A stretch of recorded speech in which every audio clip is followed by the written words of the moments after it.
Hey guys, what's up? This is Casey. This is Coach Tom. This is Shot Science Overtime number 106. Wow. Yep. And we took last week off, but we're back today. And we just want to thank everybody that's here, that you're either an early bird or you're watching this as a recording. We just want to remind you that this is our live show. This is not a regular video.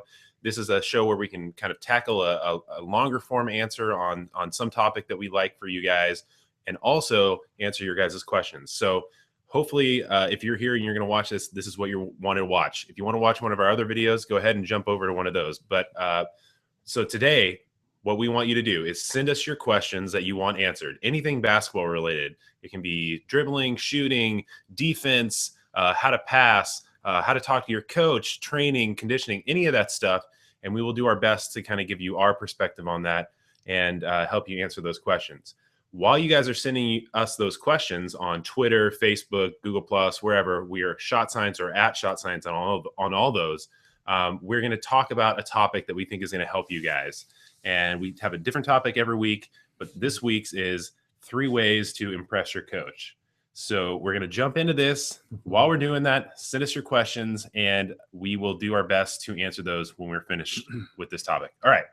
So when we talk about impressing coaches, a lot of kids think that, if they have the best moves on the court or the best skill development on the court, that's going to impress the coach. And it will, but there are some kind of secondary things that actually probably will impress a coach more than a player that has these great skills, because most coaches expect players to have these skills kind of developed and ready to go by the time they show up anyway.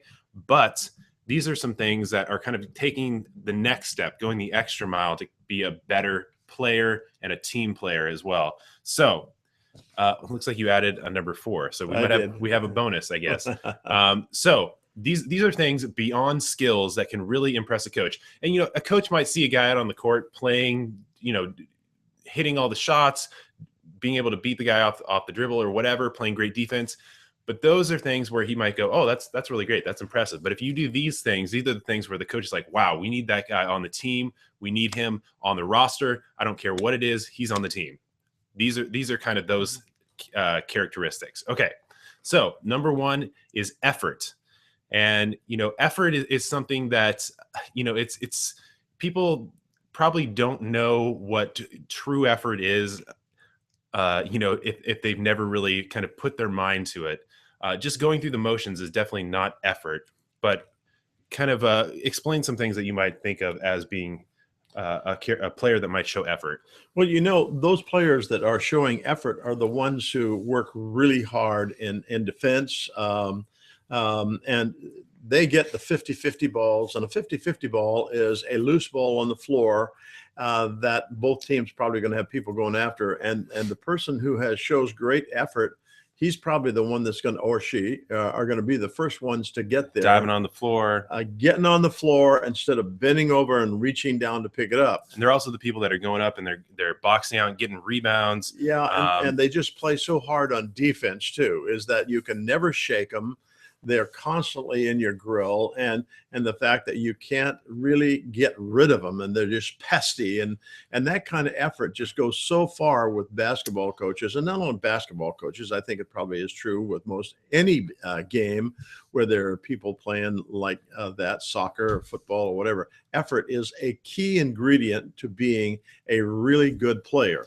Yeah, I mean, if you are a great player and you show no effort, you will likely not find much playing time. But if you are just an okay player, maybe you're still working on developing your skills, but you show a lot of effort, you will probably find your way onto the court one way or another, because the coach, I mean, they love having those kind of guys out there. Because you can actually change the face of a game by being the guy that shows effort, maybe because you do dive for a ball, or you do grab an important rebound, or you play tenacious defense or something. So effort is a huge deal. It really is. And, the thing that is really important is that teams, a whole group of people who play with that kind of effort, that makes for winning teams. Even though you may not be a great offensive team, if you really show a lot of effort and you really play great defense, oftentimes you get a lot of success just through effort. Okay, so number 1 is effort. Number 2 is initiative. So things that show initiative are, maybe you go and you pick up all the balls after a drill, or you set up before practice, or maybe a coach he asks his players to do something, but you're the guy that actually is taking care of all that stuff.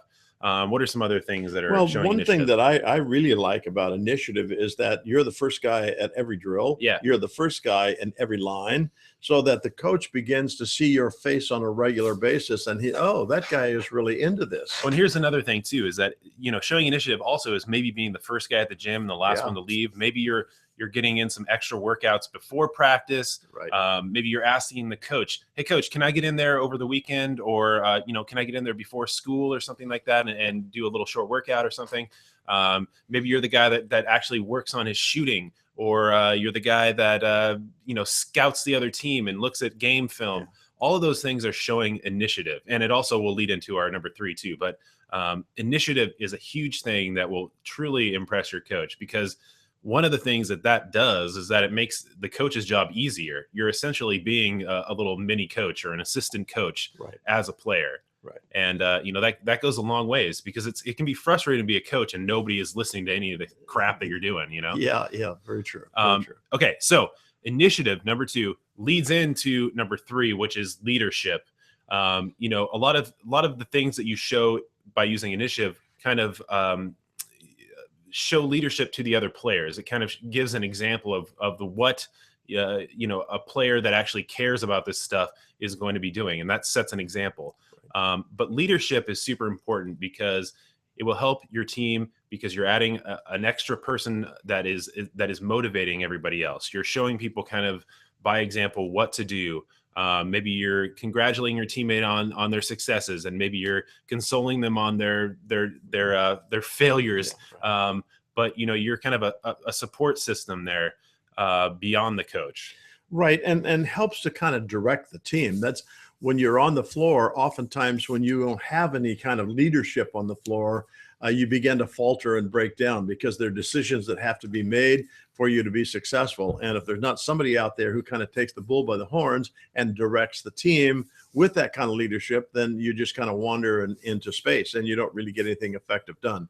And, it's really awesome to have a guy like that, or several guys like that, because oftentimes they can't hear what's being said. Oftentimes, and you probably recognize this, those of you who play basketball quite a bit, is they can't always hear what the coaches are saying to you or yelling at you. And so if you've got somebody on the floor who, number one, already kind of understands all of that, or is translating that for you, that really helps. And that's all a matter of leadership. And, not everybody is a leader. It takes certain qualities to be able to do that. You have to feel very self-assured of yourself. You have to know that you understand the game and can direct other people. I mean, all of those things are really important for you to show leadership. Yeah, I mean, but it's not being kind of totalitarian about it either. Right. You're not directing people on what to do and how to be or anything like that. But I think a big part of it is kind of leading by example. Yeah. And also, a lot of guys out there, they kind of are lost, and they're looking to other guys to kind of figure out what to do, how to act, or even have confidence in themselves. So if you can be the guy that kind of provides that for those guys, that will kind of throw you into that leadership role. Well, and also if you're in that role and you play harder than anybody else, and you just really are smart about the things that you do, people emulate that. They see, okay, he's doing this, then I'm going to do that. Oh, he's doing this. All right, I'm going to add that to my game. And so those are great points of leadership for other players. Maybe we should have thrown leadership in as number 4, because you added this bonus one. Yeah. Because all the things that we picked as characteristic really kind of make you a leader just by you participating in those things, right? Right. Okay, so leadership is number 3. Number 4 is attitude. Exactly. So what is your opinion on attitude? Oh, attitude is to a coach is probably one of the key ingredients to your players or to your team. One of the things that we happen to have had on our group this year are guys who just really like each other a lot, and they support each other all the time. And I've never had a group that was so much like this. We had 10 guys on the team and everybody supported everybody else.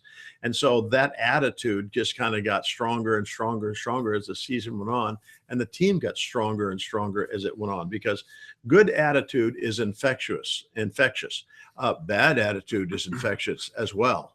I've had been a part of teams where you have one or two players who are just so negative, and they create such a bad air that you wish they weren't there. And oftentimes what happens is that they push the envelope far enough where you say, you're done. And so they aren't there. And then everything starts to smooth out because their attitude is so out of control.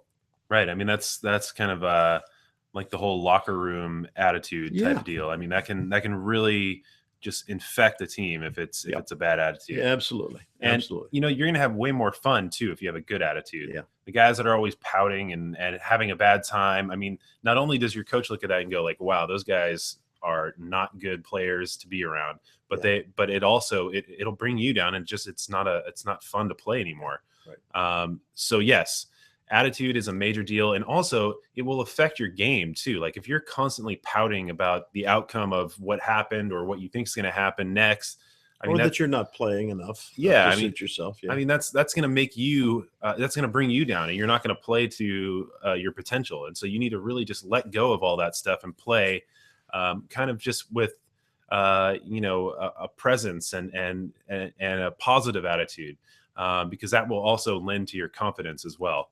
Right. Yep. Yeah. Okay. So let's reorder these. So number 1 was effort, 2 was initiative, and 3 was attitude. And I think that if you kind of are working towards all 3 of those things, you will get number 4 at least kickstarted, and that's leadership. Yeah.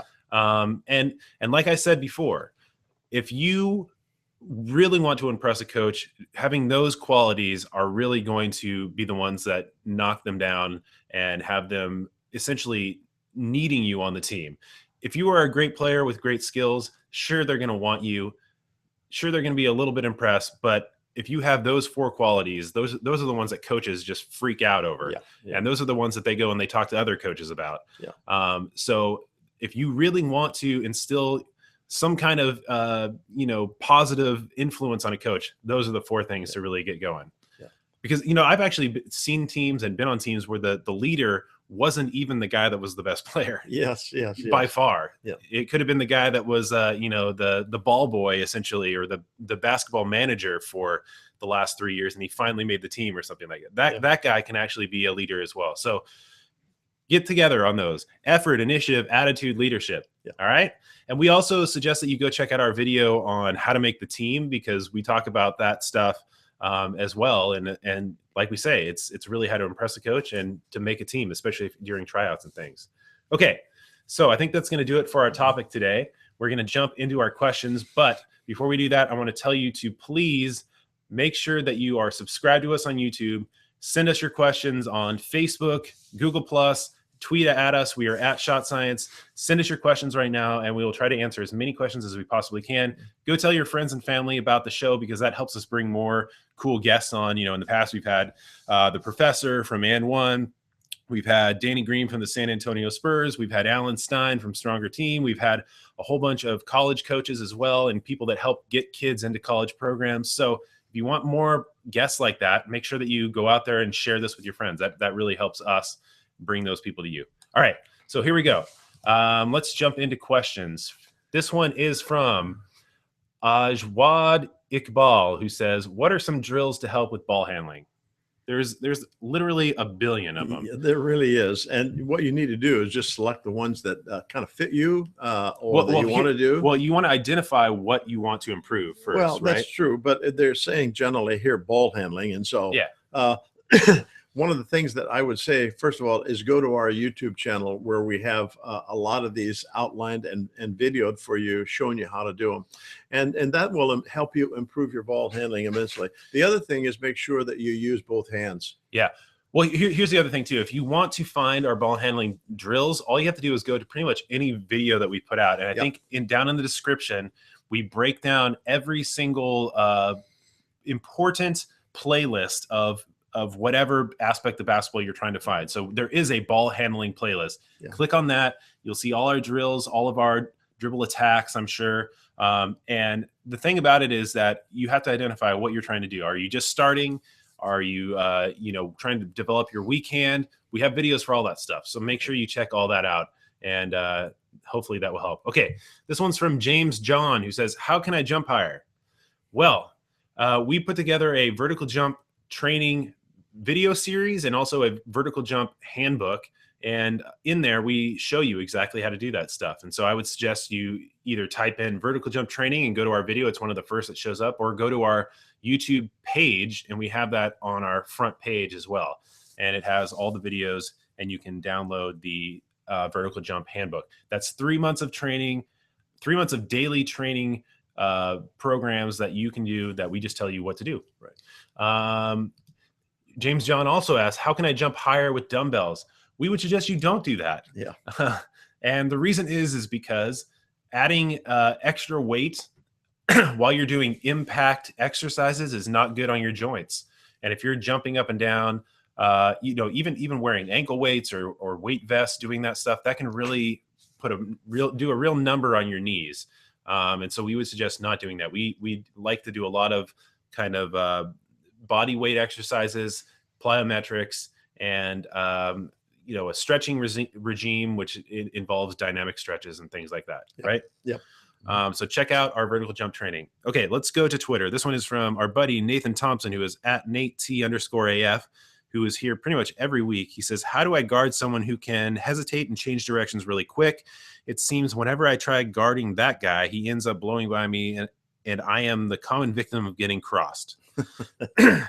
Well, you're not the only one. That is a tough one, especially people who are very adept at making that change of direction dribble.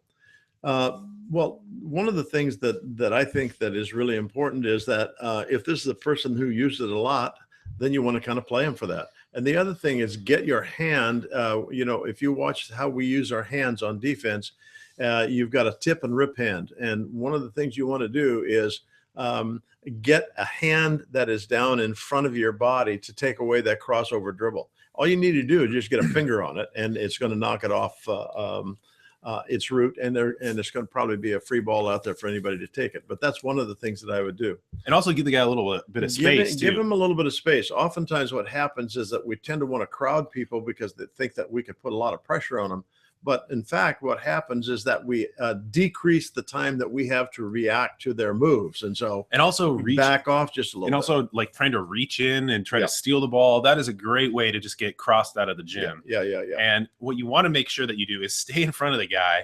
Reaching in is really the worst thing that you can do on defense. It's simply because you'll either get a foul or you'll get blown by, And, people try to get steals, but in reality, you get most steals from deflected balls or balls where, you step in and catch the passes and stuff like that. Right. Not so much from reaching in. Occasionally you get those, but not so often, but it's a risk. Right. Now, if you're playing in a team situation, what you need there is some help from your help side defenders. And now one of the things that we really are big on is that we don't want to allow anybody to get into the middle of the defense. And so we want to try and stay in front of them, but we have somebody on either side of you, a teammate on either side of you, who are going to close off the seams. If somebody tries to get in between you and the other player, that player is going to close off that seam, so there is really nowhere for you to go. And so that's if you're playing in a larger group and not one-on-one, then that they need to help you.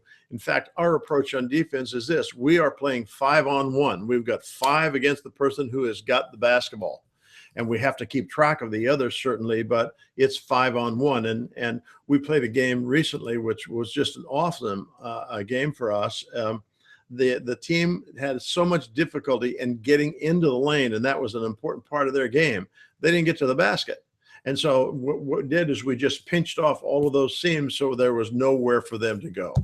Right. And the other thing is that, you really you want to make sure that you're beating the guy to the spot too.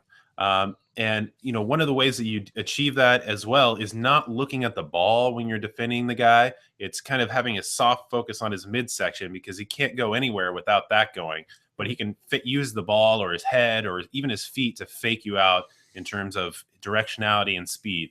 So have a softer focus on kind of the guy's midsection, beat him to the spot so that, you know, you're essentially the one in control and not letting him dictate where you go or where he goes. One of the other things you might do is go to our video or our defensive videos, Defense 101. Defense 101, and you'll see there that we demonstrate the tip and rip hand, and you can see that if you get that rip hand down into that path of the crossover, it's really difficult for them to get the ball through.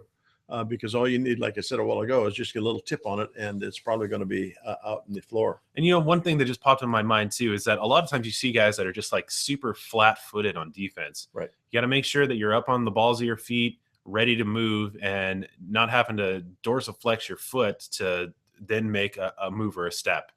Really be in that athletic position. One of the other things I think is really important, too, is that when you are defending anybody, that you keep them located between your knees.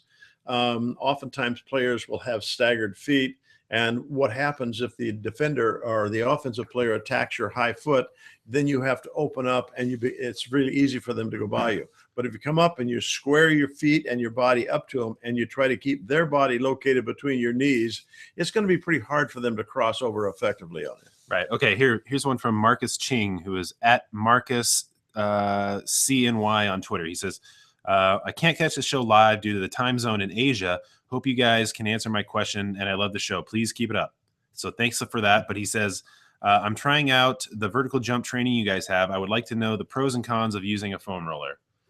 Oh, gosh. Well, the pros are what really make a difference. Yeah. So the pros essentially are why you use a foam roller is to release the adhesions in your muscles. And the adhesions are essentially just kind of knotted up muscle fibers. Muscles in contraction is what they are. Just contracted. And so when a muscle is knotted up and in contraction like that, you essentially can't use it for any kind of muscular athleticism or anything like that.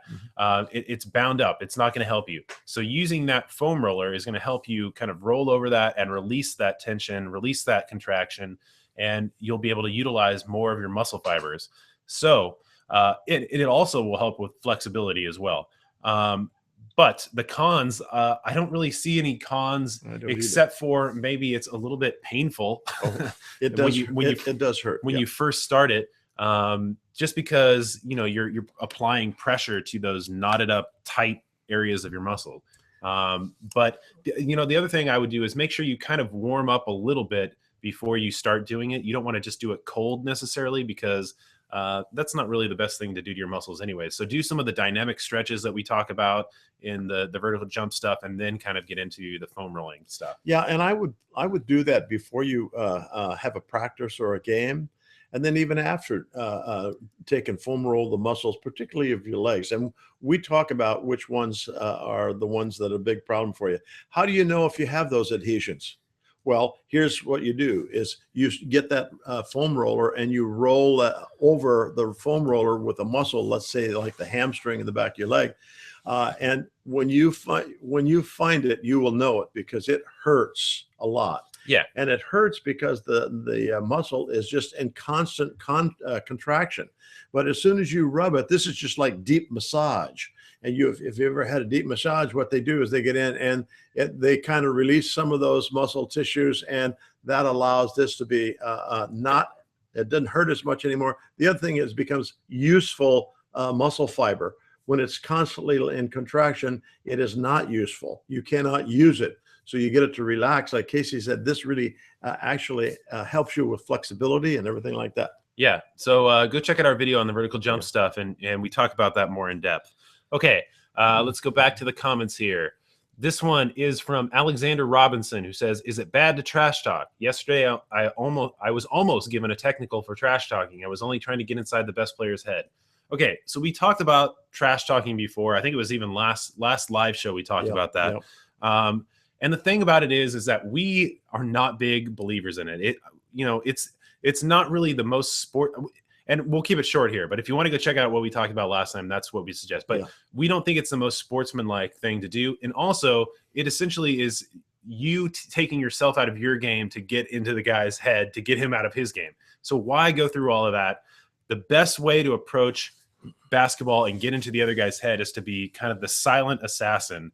You're the guy that goes out there, you're dropping shots on the guy, you're blowing by him, but you have no emotion about it. You show no response to his trash talking. That pisses people off. They want to see you celebrate. They want to see you, kind of have some kind of emotional reaction. But if you go in there and you're just killing the guy and he can't, there's nothing that's really showing on your face. You're not beating your chest. You're not doing any of that stuff.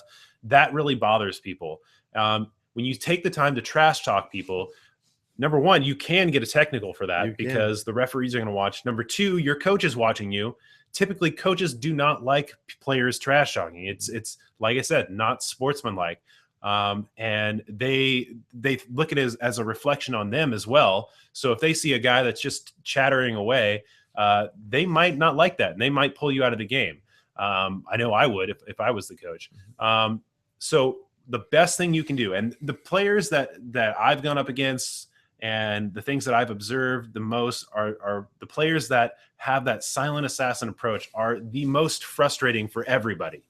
They are just, it's like the Tim Duncan thing. I mean, he just murders people every single night, but he is almost emotionless. He has to win a championship to show some emotion, So be that guy, because that just, it tears people apart. And hopefully that makes sense to you. And if you want to, hear more about what we talked about last time, go check out our last live show. Okay. This one is from Kaylin Rivet, who says, how to get good at the Sham God? Okay. The Sham God, you probably don't know what it is. It's a kind of a street ball move. But it actually does apply and work in regular games. The fact of the matter is that any move, any ball handling ability, you get better at it through practice. Break it way down. Do the 3 pillars of practice: the diligent dialing in, the game speed, game intensity practice, and then the game experience. 3 pillars of practice. Do that on a consistent basis, and you will develop whatever skill it is. There is no magic pill to any of this stuff. This one is from Jordan Avery, who says, if I'm not a starter, how do I become a starter? Well, the thing that makes a person not a starter typically is the fact that you're not as good or not as effective as guys who are playing ahead of you. And the way you get into that lineup, or you're unproven. But how you break that mold is to develop your game, spend extra time working on your game skills. And then when you get a chance to get in the game, maybe you can execute those and let him see what you can do. Maybe even practice. But the thing is that starters essentially, well, most of the time are guys who work together as a team. They're effective. They can score. They defend. All of these things kind of come together as a unit.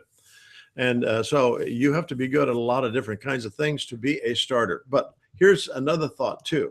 I'm not really big on guys who are starters. One of the things that I heard was a comment a few years back, and I thought this is really true. And it is that I want to have my starters in not at the beginning of the game necessarily. I want them in at the end of the game where the game is maybe on the line, and then they can really work hard to help us get the win. And so I don't have a problem with starting maybe 2 or 3 guys that are pretty typical, and then alternating a couple in that don't usually start. Well, I mean, here's something that happens a lot of times too, is that a lot of times there's a 6-man, James Harden, he was a 6-man for a lot of the time he was in OKC. But there's also some coaches that do basically an A and a B team. And their A and B doesn't necessarily mean one team is better and the other team isn't. Yep. It's just a squad of guys that works well together, and they can sub those guys in and out. Sure. And the chemistry is still there. They're still able to kind of keep things even keel and all that. But being a starter, I mean, that's almost kind of an outdated thing to cling to. Well, a lot of guys take a lot of pride in being a starter, but it means nothing really. Yeah, it's just most about ego. Sometimes a coach will put a different lineup out on the floor because the other team has some guy that they need to kind of attribute a special setup for. Does that make that new guy that they put in the starter and he's somehow better than everybody else? No. You just one of the ways to really think about it is kind of playing time and the role that you play and stuff like that. And if you want to get more playing time and serve a kind of more prominent role, you need to have your skills there. You need to get the game experience. You need to have the confidence, and you need to take advantage of the opportunities that are shown to you. Right? Exactly. So that would be our suggestion. Don't worry about the tag starter. Worry more about kind of those things we just said. Let's see. This one is from Tommy Bond, who says, are there drills or exercises that I can do to help me with dribbling without looking at the ball? Yeah. Don't look. Yeah. One of the things that that we do in all of our ball skills is we make the players get their eyes up the floor, and they pick out a point on the wall on the other end or nearby, and they focus on that while they're doing their ball drills. And if you're doing your ball drills, you should have the ball out in front of your body enough that you can see the hands and the basketball without looking down at all. And so it's just a matter of training yourself not to do it. I mean, there are no really big secrets on it, no major tips on it. Just learn how not to do it. Yeah, I mean, there's always going to be like creative tips on things you can do. Maybe you have somebody hold up playing cards while you go through your dribbling routine or whatever it is. Maybe somebody holds up fingers, or maybe you watch TV while you do it. Who knows? But the thing is that a lot of people want the magic pill. They want something that just click for them and then it makes sense. What you need to do is take an active approach on it and mentally decide that you're not going to look at the ball. You're going to force yourself to keep your head up while you pound the ball. And maybe it takes 20 minutes, but I bet you in that 20-minute time, you will really figure it out. And it'll be tough for that 20 minutes, but after that, it'll be like kicking off the training wheels and you'll be ready to go. Yeah, it will be. Right? It doesn't take much time to get your eyes up off the ball. And then you have to be consistent about it so that you create the muscle memory. And when you step out on the floor, it's what you do. It's not just the thing that you've been practicing. Well, the other thing to remember too in learning how to do it is you want to see what's happening up the court.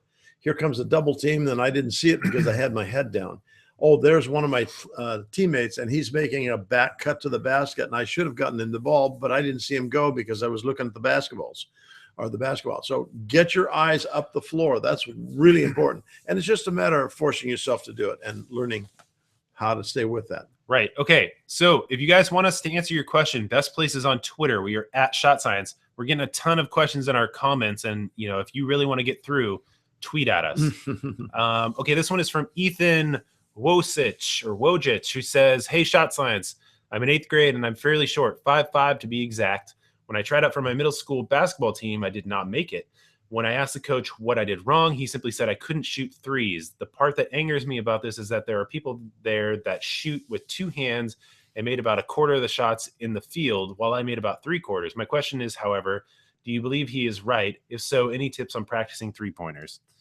Well, the tough part about that is that sometimes coaches aren't honest with you.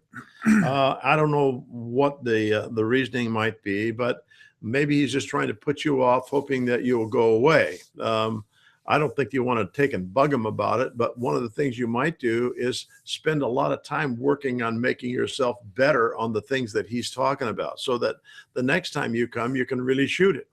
And I'm talking about, 3 out of 4 is not bad. Not bad at all. In fact, it's really pretty good. If you're making, I don't think you're shooting threes like that, but But the point is that you just have to make yourself better. And I think in asking coaches those kind of questions, I think that's very legitimate. If he didn't answer you honestly, then too bad for him. And you. But the upshot of it is, I think that players and coaches need to be kind of honest with one another when they're talking about your abilities or their abilities and that sort of thing, and not get into a pushing contest about it. Well, here's the thing: if you're going to let that get to you, that's gonna follow you around for as long as you let it. One of the things that you can do is just forget about it and move on and keep developing your game and make yourself an all-around valuable, undeniable player. If you're going to sit there and pout, good luck. You're never going to make a team ever then. Right. Well, let me throw one more thing in here, Case. Coaches are going to determine who are the most effective shooters. Players don't do that. You may think you're better, and he may think you aren't. And so there's a difference of opinion that you really can't do much about. Yeah, I mean, so just work on your game and get better. So there's no question, like Casey was just saying. I mean, if this really bothers you, maybe you can go talk to him and say, what exactly are you seeing? Yeah. What do I need to do? Go into it with an open mind too, because he might just say, well, I honestly just don't think you're a great shooter. You got to take that. But maybe he says something like this and says, well, I think that you are an effective shooter, but maybe you need to develop more of a game off the dribble, or maybe you need to learn how to create space, or maybe you need to be able to hit shots in traffic or contested or whatever it is. Maybe he can provide you some more insight into this than just what you get here. And the thing about it is, regardless of what he says or what team you make, you got to develop your game yourself, be undeniable. Right. And if you don't make one team, doesn't matter. Go out for the next one. Stay with it. Yeah. You just got to keep improving yourself. And here you're asking if there are any tips on practicing 3-pointers. Yes, we talk about them every week. Yeah. And basically what we say is the 3 pillars of practice again. But in the first pillar, where you're dialing in and kind of doing the diligent, hard down, slow down work, start out close doing the form shooting drill. And as you master that close range, take a step back, master that range, take a step back, master that range. And if you do that, you'll be able to develop your range all the way back to 3-point without kind of diminishing your mechanics along the way. Right. Because a lot of people, they shoot close in and then they jump back 20 feet and then they think that their mechanics are going to be there. But in reality, you haven't done the work to have the mechanics there. You're going to be heaving more than anything. So take the time, work back progressively, have a better attitude, and go out for the next team, right? Okay. And good luck. This one is from Riley Leeson Roche, who says, how do I get noticed by NCAA colleges as I'm an international student from Canada? Should I film my games and upload them while playing for the club team help? Okay. We've done some live shows with coaches in the past that have talked about this. Mm-hmm. I think, was it Ron Dubois might have talked about it. Right. I think Eric Bridgeland talked about it. Eric Bridgeland talked about it. We also talked with Coach Bobby Bramlett. So if you want to go watch like an in-depth discussion of that stuff in terms of international players getting NCAA recognition, go check out those live shows that we did. Coach Bob Bramlett, Ron Dubois. Oh, I think Aaron Wolichko was one too. Aaron Wolichko, yes. Right. Go check those out, and that'll give you a good idea. But it does sound like you're doing some good things here, like uploading some game film, and hopefully you're sending that out to coaches and stuff too. Right. Because that's how they're gonna be able to see you, really. Well, one little bit of suggestion: when you send out those game films, make sure that they are not clips, highlight clips.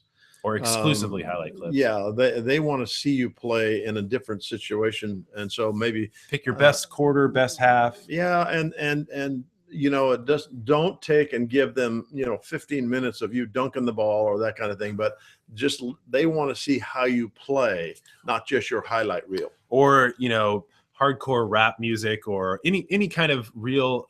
Don't put any music. That's the thing. Yeah, just let because them, people have different musical tastes, and they, most coaches aren't into probably the same stuff that you are. Yeah. And if you want to send out, a mixtape of yourself and whatever kind of music to your friends, that's great. Don't send that to your potential college coach. Yeah. But if you get those videos out, what did he say about his club team? We'll play playing for a club team will help.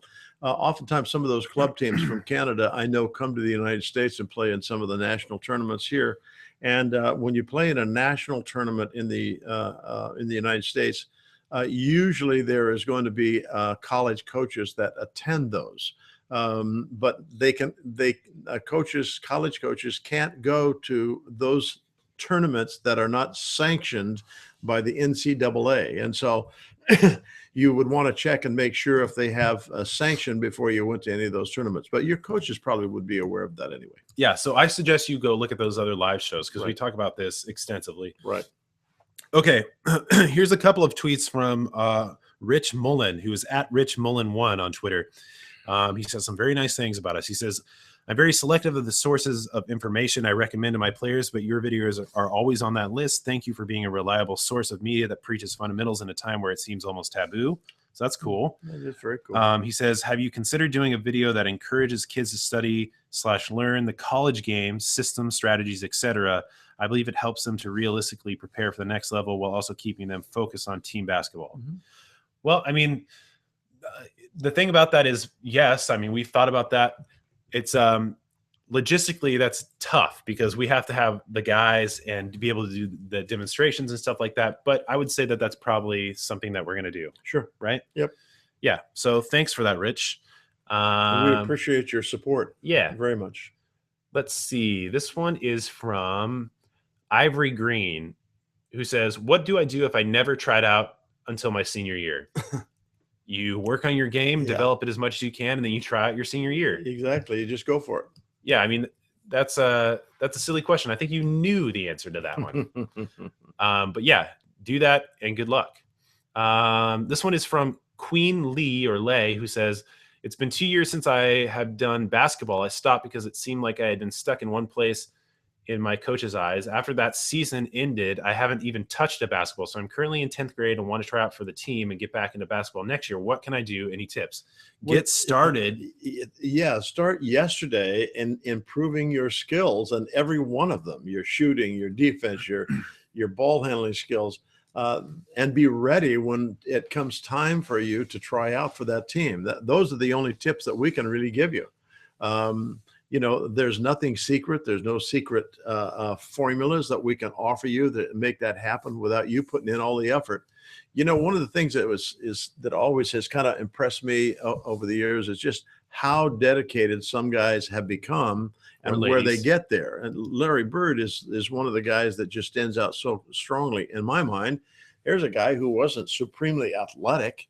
He was obviously pretty good, but he spent so much of his time developing. He's top 3 all time at least. Yeah. But you know, here's the thing is that you need to have an approach that is just not a casual walk out on the court, shoot around, do some trick shots or whatever, hook shots, you know, launch some half quarters, dribble around. I mean, you need to have a very kind of organized approach to what you're doing. You're going to work on ball handling. You're going to work on game speed. You're going to work on shooting. You're going to work on free throws. I mean, you need to kind of have that outlined. And maybe you're one of those people that needs to have an actual breakdown every day of what you're going to do. But you need to be consistent about it. You need to be kind of comprehensive about it. And you need to make sure that you are, you know, pushing yourself every time you're doing it, because that will help you kind of move forward. Here's one tip and getting game experience too. And that tip is that you don't improve your game very much when you go out and you just play with the guys. What you really need to do is get that practice regimen that Casey's talking about here and get that as your focal point on developing the skills to get better. Then when you're starting to feel like you're getting those down, then go to the court and use those against the people that you're playing with. Yeah, 3 pillars of practice. Yep. And that's number 3. You got to have the first 2, otherwise you're just kind of messing around. Excuse me. This one is from Irela Rodriguez, who says, how can I perform better in games? I play great in practice and in every other game that is not an actual game. I get nervous and cause turnovers. Get more game experience. Yeah. Get more, develop your skills more so that you have confidence in your skills. That would be my guess, is that you kind of don't have enough confidence in yourself. And, you know, that confidence comes from what Casey's talking about. Develop your skills to the point where you trust them. And then when you trust them, you're going to perform better in all of those games maybe that you haven't been doing so well in. And here's the other thing. A lot of players, because of that lack of confidence, are afraid to step out and do anything that they're not used to doing for fear of failure. Right. Okay. And so don't worry about fear of failure. Just think about the times that you were trying to snowboard, ski, hit a baseball, ride a bike, any of that, and how many failures that you experienced before you finally had that first one that was a positive. It usually takes a while where we fail And then finally we get a success, and then the successes begin to overcome the failures, and that's where you get better. And your confidence gets stronger as a result of that. I think a lot of it too is in all of those things that you just mentioned, everything involves taking a risk. Yeah. And you have to mentally do that. It's not something that is a skill you can develop or a pill you can take. Like we always say, Yeah. you have to take a risk, and it's a mental thing. You have to put yourself out there and realize that most everybody else is not going to be nearly as critical about it as you are going to be on yourself. Yeah, exactly. Most people don't even care. But you care, which is great, but you have to be willing to take a risk. And, I can tell you that people like Michael Jordan, Larry Bird, Stephen Curry, all of these people, they have failed so many times. Yeah. And the only reason they are at the level of success that they reached or they are at now is because of how many times they failed, because, that pushed them to the next time. And, they never gave up. And they mentally knew that they had to take the next risk. So you got to do the same thing. Exactly. And just live in the present. Forget about all the crap that's happened already or what's going to happen before. Just do it. Like Nike says. This one is from, let's see. Okay, this is another one from Irela Rodriguez, who says, I tend to just stay in triple threat because my old coach drilled it into my head. Okay. Well, the thing that's really important is that triple threat is a setup for action, and so you don't want to just stay in triple threat. And a setup for action means that you're ready to shoot the basketball, you're ready to pass it, you're ready to drive. And if you don't use those things, then the whole idea of triple threat is lost. It's useless. And the thing that I have to commend your coach on is the fact that he drills that into you and that you do it every time that you come on the floor. That's the one thing that has always been kind of a downer for me, is that coaches spend time teaching the triple threat at clinics. And then when it comes time for people to play at that clinic, nobody says anything about getting into triple threat. They just kind of forget about it. And so for me, it becomes kind of a useless exercise. And we take a different approach, but I'm not going to spend any time on it. We can. Okay, here's the thing is that, like you were saying, taking action is a huge deal. Absolutely. So let's take it in 3 steps. The first step is a player that doesn't take action. They catch the ball and they don't know what to do, and they choke and they freak out and they're just a spaz. That is not good. Second one would be triple threat, where you catch the ball and you are in an actionable position. You catch it, you get down into triple threat, you can shoot, pass, drive. That is kind of an actionable position. You're ready to go, whatever. Our position on it is that you don't need to get into an actionable position. You need to catch the ball and be actionable, right? Immediately. Yes. So you might catch the ball. You don't necessarily have to turn and get down into triple threat. You might catch the ball and just go, or you might catch the ball and shoot. I mean, getting into triple threat means you have to take a step to get there. Not an actual footstep, but an extra, ring on the recipe line. You need to.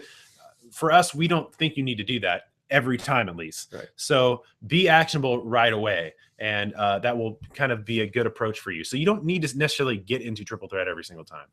That was a very truncated version of what we think. We do, however, when we teach people, we don't teach them triple threat. We teach what we call catch and address. We're going to catch the basketball and we're addressing the basket to shoot it. The very first thing that we do when we catch it. We don't, if the shot's not there, then we go to maybe another action, but we're ready to shoot it every time. Yeah, but I think even before catch and address, there is a catch and go that you might have as well. Well, that could come right out of the catch and address, but I know that, but I mean, you might catch the ball, and to catch and address, you catch it and then you turn towards the basket. But you might catch it and not turn. You might actually catch it and just go to the basket. Sure. But it's like we talked a while ago, you're taking action on it right away. You're not sitting there or catch and rip through or something like that. There's a whole bunch of things like that. Yeah. But so we have a whole list of things that we like to do, and it's kind of in place of the triple threat. Yeah. The triple threat is kind of it's an actionable position to be in, but you have to take a step to get there. So we think that there's these other things you can do that kind of eliminate that, and also don't allow the defense to kind of address the triple threat. Okay, So let's get back to this, and we'll try to address that again in a future thing. But it's kind of a different approach, and we think it works really effectively.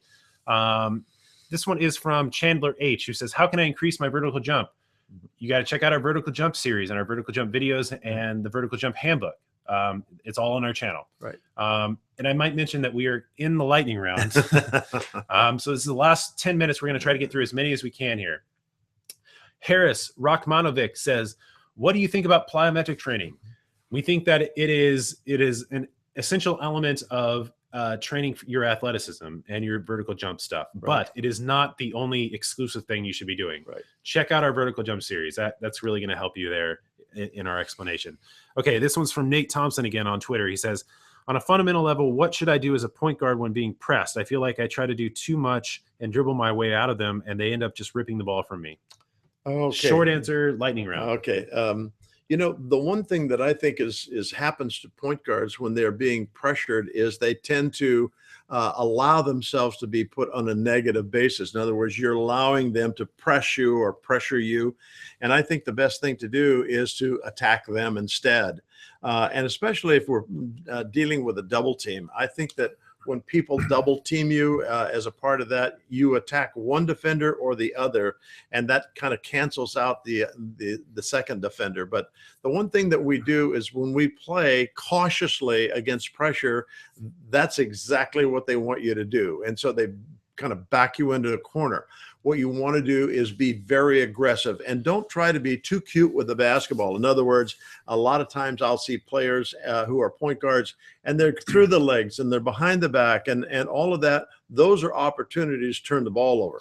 What you want to do is make a solid move, a solid action to go by those people, and don't stop until you've got yourself out into the open. One of the things that we do oftentimes, I know, Casey, one of the things that we often do is we take a dribble or two and then we step back and now the pressure's on again. We want to relieve the pressure by just attacking them hard. Yeah, attack that one guy.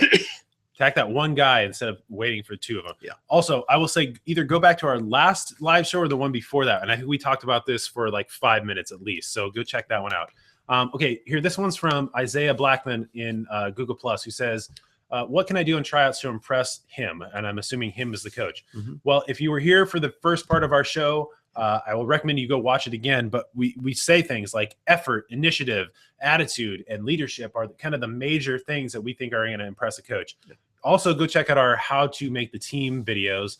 And we talk about that extensively. So go check that out in the beginning of the show. Right. Okay, this one is for Inner G5, who says, "Hey, Shot Science, I'm struggling so much with my jump shot, especially from long range 2s and 3s. I'm trying to use my legs and keep a good stroke on the ball, but it always seems to either airball or brick off the rim. Any advice?" Oh, yeah. Scooch in, work on your mechanics. Well, form shooting drill. There's something else that is probably way more important than even some of those things, and that is release the ball at the right time. Oftentimes we think that we are LeBron James or whomever, and we can hang for half an hour before we shoot the basketball. And what happens is if we go up and we hesitate and wait and our body starts to fall back to the floor, then we have no power and we always end up short. So we always instruct our players that you always shoot the basketball on a jump shot as you are reaching the highest point. That's when the ball should be on its way. And that's where we pick up the power from the legs. And if you don't pick up that power, it's always going to be short and flat. Okay, lightning round. We gotta remember. All right. We got a ton of questions here. VKJ Production says, "With proper training, is it possible to ever achieve 30+ inch vertical or higher?" Yep. Well, I mean, it really comes down to genetics and how hard you work at it. But yeah, I mean, we see people with that all the time. So yeah. Connor Neary says, "Where do I go when I end up on the baseline?" If you get stuck on the baseline, well, here's one thing I see happen all the time is that players will get to the baseline and there'll be maybe a trap or something there and they'll pick the ball up. The worst thing possible you can do. Learn how to back out of that action with your dribble. And usually that will take and negate that whole trap situation. So rather than pick the ball up, back it out and get out into space where you've got some room to operate. Okay, this one's from Bruce Busby II, who says, back to the practice outline for player development, what would you recommend in an order of importance? What should a player focus on? Okay, it's going to be different for every single player because everybody is not kind of on the same level, Right. especially when it comes down to the breaking down of skills. So you need to assess that essentially for yourself first. Yep. But you need to be comprehensive about it. There's different aspects of the game. Shooting is going to obviously be very important. Yep. Ball handling Ball skills. handling is going to be very important. Passing is going to be important. Yep. Defense is going to be important. So we can't necessarily build that for a specific player, especially if we don't know them or have seen Right. them. So you kind of need to order that in terms of what needs more work, probably being the most prominent or important. Well, and you will understand that yourself because you'll know where your weaknesses are. And so you maybe line those up with things that are the greater emphasis. But be consistent, Yeah. vary things so that you're not doing the same things all the time, but you're addressing a specific area with different drills. And make sure you're doing the 3 pillars of practice. The slowed down, dialed in, diligent work, the game speed, game intensity, and then the kind of game experience. Yep. Okay, this one is from Linguini33. Says, hey, coaches, I'm currently practicing to make my community college team and hopefully beyond. How can I better understand the game, college basketball? Thank you, and I hope you guys are having a great day. Thanks. Well, for my opinion, I Play think more. Well, yeah, you play more, but to understand the college game, go to those games and watch them, and go with somebody who is knowledgeable about the game, and discuss with them what's going on. And you'll be so surprised at what you learn from people who have been around it for a long time, what kind of knowledge they can offer you.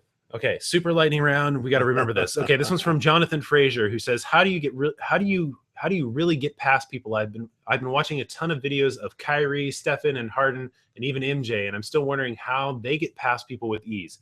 Okay, first thing I would say is they're taking a great long first step, what we call the long 1-and-1, and they're pushing the ball out in front of the defense. They're also not looping out and around. They're taking a very north-south instead of east-west approach to their game.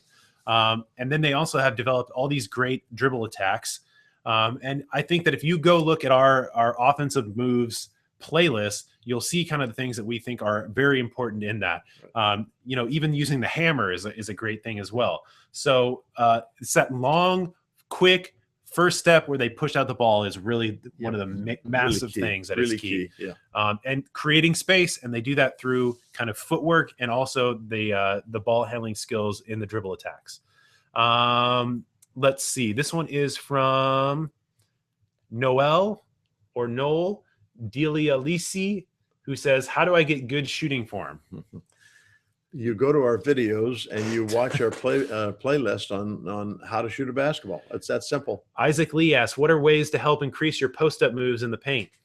You spend time on them. You find 2 or 3 or 4 moves and their counters and counters to the ones that you use. For example, if you did a jump hook into the middle, a good counter for that is an up and under.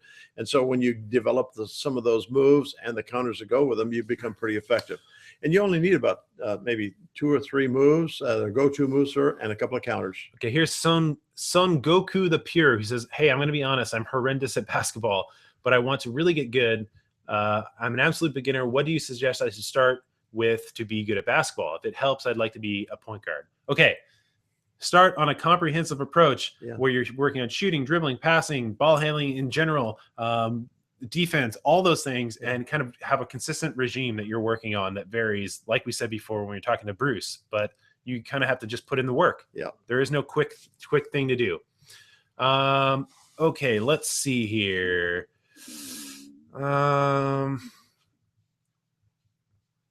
This is the last question for today. How about that? This one is from Jonathan Frazier. He says, how do you make the ball rotate like Stephen Curry's ball if you shoot with your palm of your hand? Steph Curry's is a palm shooter. No, he's not. No, he's not. It might look like it, but he has space between the ball and that palm. Here's the problem. If you shoot the ball using your palm, you have no control. Look, I have my fingers are essentially off, but you have no control over the ball. If you spread your fingers out and you kind of get a good grip on the ball, you are naturally going to have that space in there. I can guarantee you that Steph Curry has that because I've looked at his shot. So if you get that, you have control over the ball. I can do all of this stuff with the ball and it stays in my hand, and that's what you need. And when you go up and you release the ball, you want to have a nice finger flop finish, and that is what that creates that nice gentle backspin. And when you release the ball, it should come off these 2 fingers last. You don't want it one finger because look, there's no control there. You add a second point of contact and the ball will come off smooth. It doesn't rotate around those fingers. So make sure you're doing that. All right. Okay, you guys. Thanks, Does that guys. sound good? No, that's good. Okay, that's good. So make sure you guys are here with us next week, 1 p.m. Pacific time on Sunday. Hopefully we answered as many questions as we possibly could. If we didn't get to your answer, it's not because we don't like you. It's because we just ran out of time. If you want to send us your questions during the week, we are at Everything Shot Science, essentially. Find us on Facebook, Google+, here on YouTube. You can subscribe to us. And we are on Twitter as well. We are at Shot Science. And we are on Instagram too. We're all over the place. So make sure you follow us on those places. Tell your friends and family. join Team Shot Science. And make sure you watch our other videos. All right? Exactly. We will see you guys next week. And have a good one. Thanks, guys. See ya.